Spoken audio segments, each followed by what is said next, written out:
शुरू करने से पहले जो यहां आदिवासियों ने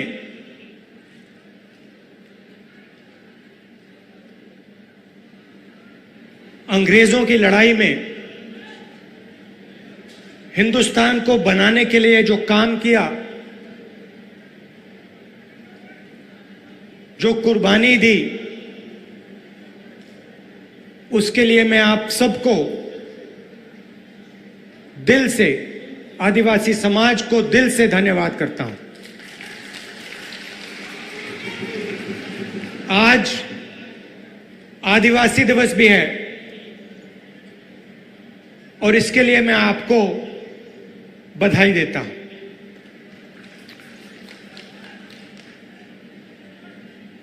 जब मैं छोटा था, 6-7 साल का था,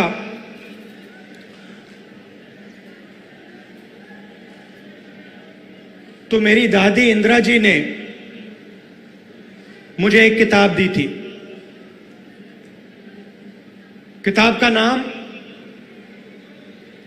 तेंदू एक आदिवासी बच्चा, यह नाम था। और वो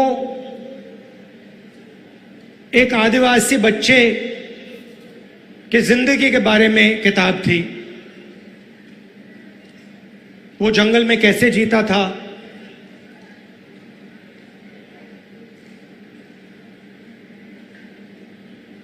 तीर कमान से मच्छी मारता था, उसके माता पिता, उसका परिवार किस प्रकार से जीता था, उस किताब में लिखा था। और वो किताब मुझे सबसे अच्छी लगती थी और मैं दादी के साथ वो किताब पढ़ता था। दादी पेज घुमाती थी और फिर मैं उनसे सवाल पूछता था और वो मुझे जवाब देती थी। शायद 45 साल पुरानी बात बता रहा हूं। और मैंने उनसे एक दिन पूछा कि दादी, ये आदिवासी शब्द जो है, इसका मतलब क्या है? और जैसे आप जानते हो, वो आदिवासियों से बहुत प्यार करती थी, मोहब्बत करती थी।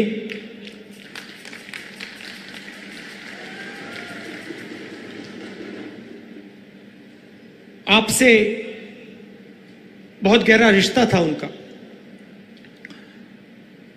तो मैंने ये सवाल पूछा, छोटा सा था मैंने पूछा, ये आदिवासी शब्द क्या होता है? और मुझे आज तक याद है इंदिरा गांधी जी ने क्या कहा था, और मैं आज आपको बताना चाह रहा हूं। उन्होंने कहा कि ये हिंदुस्तान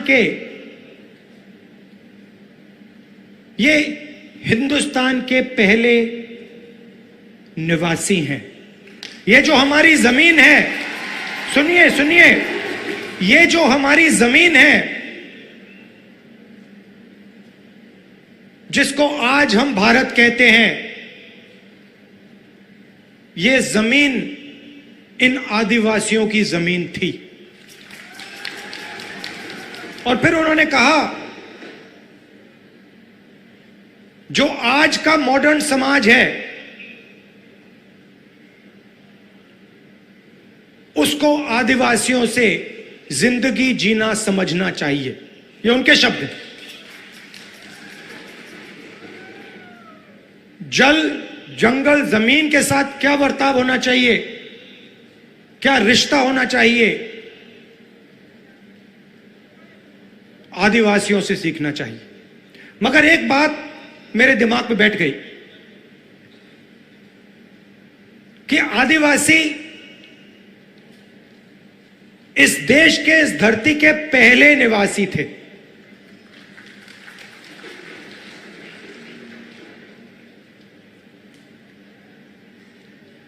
और उन्होंने यह भी कहा कि सालों पहले आदिवासी पूरे हिंदुस्तान में रहते थे और आस्ते आस्ते आस्ते आस्ते उनको धकेला गया।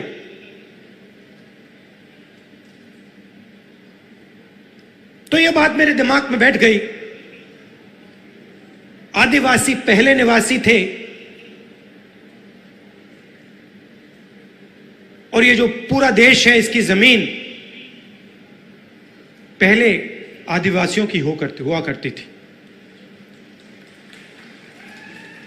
तो जब आप यहां शहीद हुए, हिंदुस्तान के जो ओरिजिनल मालिक थे वो यहां अंग्रेजों की गोली खाकर शहीद हुए। अब बीजेपी ने एक नया शब्द निकाला है, वनवासी। वनवासी का मतलब जो जंगल में रहते हैं। हम आपको आदिवासी कहलाते हैं, यह पूरा का पूरा देश आपका है और हम चाहते हैं कि आप जो भी करें, जहां भी करें, आप सफलता प्राप्त करें। चाहे आपके बच्चे कॉलेज में जाना चाहें, यूनिवर्सिटी में जाना चाहें, हवाई जहाज उड़ाना चाहें, कंप्यूटर चलाना चाहें, बिजनेस करना चाहें, इंडस्ट्री को चलाना चाहें, हम चाहते हैं कि आपको मौका मिलना चाहिए। जो भी आप करना चाहते हैं, जो भी आप अपने बच्चों के लिए सपना देखना चाहते हैं, वो आपका सपना पूरा होना चाहिए। अब वो क्या कहते हैं? वो कहते हैं आप आदिवासी नहीं हो, आप हिंदुस्तान के पहले निवासी नहीं थे।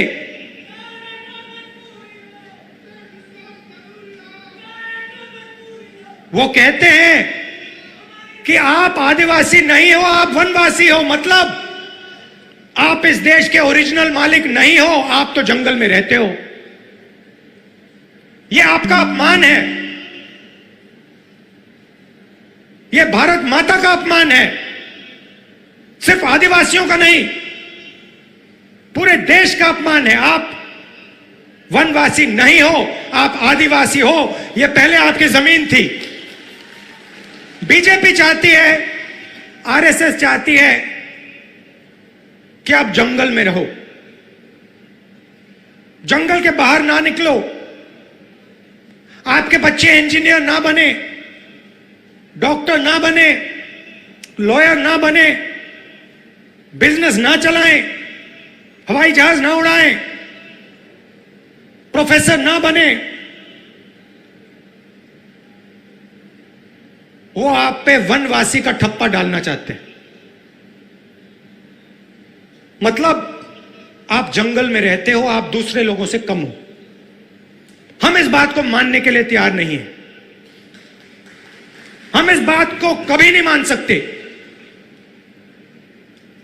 आप इस देश के मालिक हो, यह जमीन आपकी जमीन है और इस देश में आपको हक मिलना चाहिए। अच्छा, फिर आपसे कहते हैं आप वनवासी हो और फिर आप ही के जंगल को आप ही के हाथों से छीनकर अदानी जी को पकड़ा देते हैं। वनवासी आपको कहते हैं, मगर जब हमने आपको जंगल का, जमीन का, जल का हक दिया, पैसा कानून दिया, आदिवासी बिल दिया, तो बीजेपी ने, आरएसएस ने क्या किया?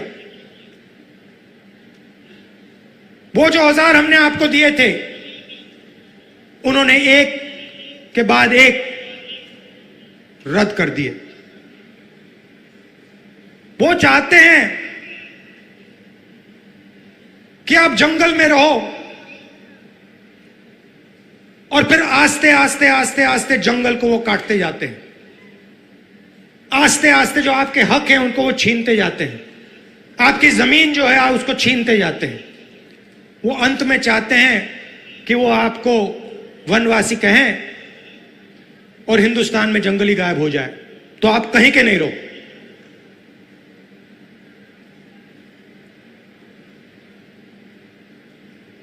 आप आदिवासी हो, आदिवासी थे और आदिवासी रहोगे, और इस बात को कोई बदल नहीं सकता, इतिहास को कोई बदल नहीं सकता।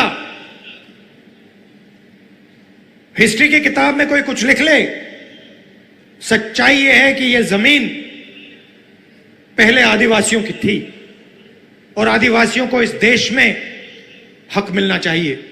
कोई भी सपना देखने का हक मिलना चाहिए। आज मैंने पार्लियामेंट में भाषण दिया और अपने भाषण में मैंने कहा कि हिंदुस्तान एक आवाज है, हर नागरिक की आवाज है, आदिवासियों की आवाज है, पिछड़ों की आवाज है, दलितों की आवाज है, अल्पसंख्यकों की आवाज है, जनरल कम्युनिटी की आवाज है, महिलाओं की आवाज है।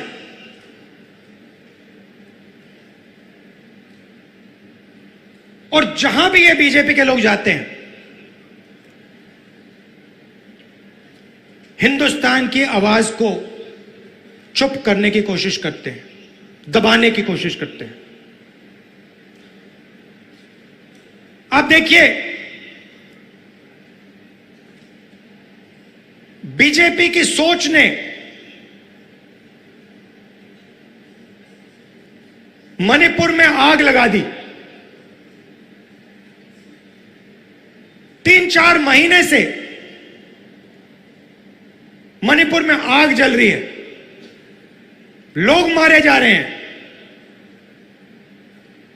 बच्चे मारे जा रहे हैं, महिलाओं का बलात्कार हो रहा है। मैंने पार्लियामेंट में बोला, मणिपुर में भारत माता की हत्या हुई है।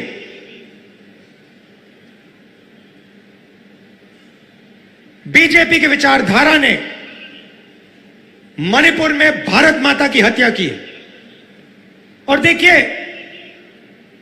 3-4 महीने से आग लगी है।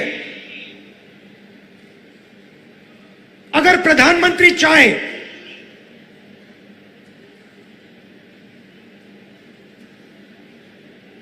दो 3 दिन में उस आग को बुझा सकते हैं। अगर प्रधानमंत्री ने हिंदुस्तान की सेना को कहा कि इस आग को 2 दिन में बुझा दो, हिंदुस्तान मणिपुर में जो आग जल रही है उसको 2 दिन में बुझा देगी। मगर प्रधानमंत्री आग को जलाना चाहते हैं।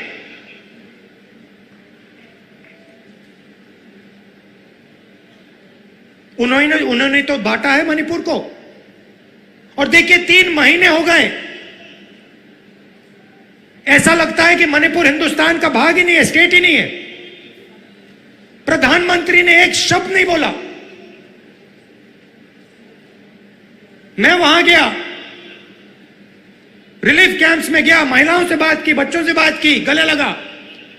विपक्ष के मेंबर ऑफ पार्लियामेंट गए, मगर प्रधानमंत्री नहीं गए। एक शब्द आज तक नहीं बोला। जहां भी ये जाते हैं, किसी ना किसी को लड़ा देते हैं। आदिवासियों को कहेंगे तुम्हारी जमीन नहीं है, नफरत फैलाएंगे, हिंसा फैलाएंगे, बाकी लोगों के बारे में गलत शब्द प्रयोग करेंगे। इससे देश को फायदा नहीं होता। राजस्थान में देखिए, हमारी सरकार ने क्या क्या किया।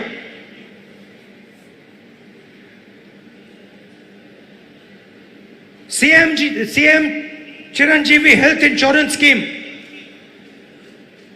देश का सबसे बेहतर हेल्थ इंश्योरेंस स्कीम है। कालीबाई स्कूटी योजना, मुफ्त में महिलाओं को scooter.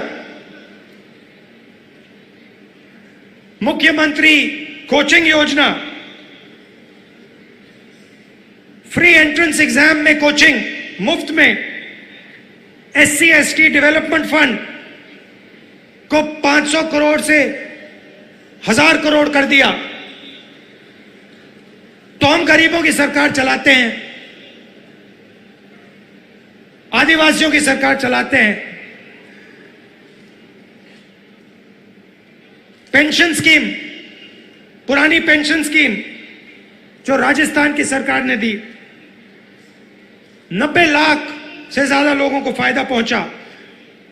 Gig workers welfare act, जो उबर ओला चलाते हैं, उनकी मदद के लिए। तो हम गरीबों की सरकार चलाते हैं और हम लोगों को जोड़ने का काम करते हैं। पूरे देश में वो नफरत फैला रहे हैं। इसलिए मैं कन्याकुमारी से कश्मीर चला, राजस्थान से भी मैं निकला था। भारत जोड़ो यात्रा हमने की, पूरे देश को जोड़ने का काम किया और एक नारा दिया था, नफरत के बाजार में हम मोहब्बत की दुकान खोलते हैं। और यही हमारा काम है। आदिवासियों भाइयों और बहनों, मैं आपको यह कहना चाहता हूं, मैं आपका सिपाही हूं, दिल्ली में रहता हूं, मगर जब भी आप चाहो मुझे आप राजस्थान बुला लो, अपने घरों में बुला लो, और जो भी आप चाहते हो आप मुझसे पूछो, हमारी सरकार से पूछो, और हम दिल से आपकी पूरी मदद करेंगे। हम चाहते हैं कि जो आपका हक है आपको मिले, जो आपके सपने हैं वो पूरे हों, आपके बच्चे यूनिवर्सिटी, कॉलेज और जिंदगी में तेजी से आगे बढ़े। आपने जो इस देश के लिए कुर्बानी दी, जो आपने खून दिया, उसको हम कभी नहीं भूल सकते हैं। बहुत बहुत धन्यवाद। जय हिंद।